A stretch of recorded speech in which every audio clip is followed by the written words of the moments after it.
Jika seorang suami meninggalkan istrinya demi hidup bersama dengan wanita lain tanpa menikah dan sudah menghasilkan anak, apakah mereka akan mendapatkan hukuman Allah bila diakhiri dengan pernikahan?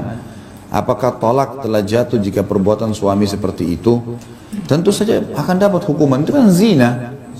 Berarti laki-laki tinggalin istrinya, dia pergi sama perempuan lain tanpa menikah. Meninggalkan istri tanpa sebab haram dalam agama. Harus ada udzur syar'i.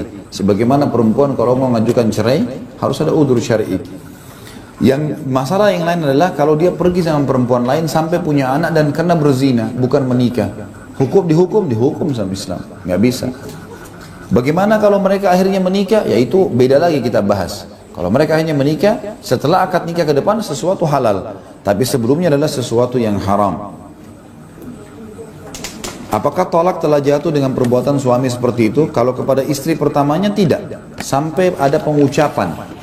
Saya ceraikan kamu, atau si istri mengajukan khulu. Dia mengeluh kepada hakim, mengatakan saya tidak mau ya Rasulullah. Itu kan baru bisa. Saya tidak mau wahai hakim.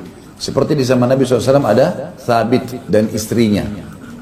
Istrinya bernama Jamilah kalau nggak salah pada saat itu. Thabit ini sama Jamilah menikah ceritanya di awal Islam, gitu kan?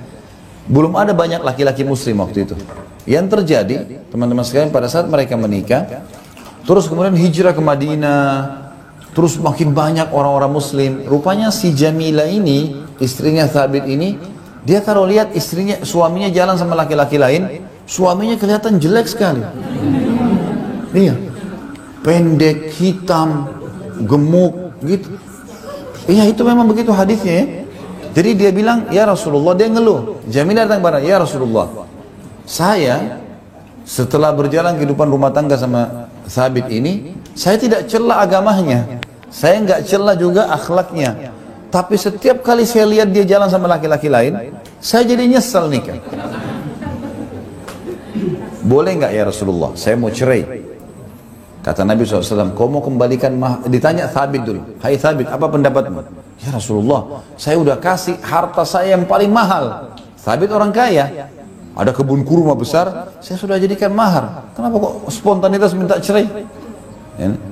Lalu kemudian dia sudah dengar penyebabnya karena kenapa? Karena tidak suka, gitu kan? Takut nanti dia menghina Thabit ini karena kekurangan fisik yang sangat besar, gitu.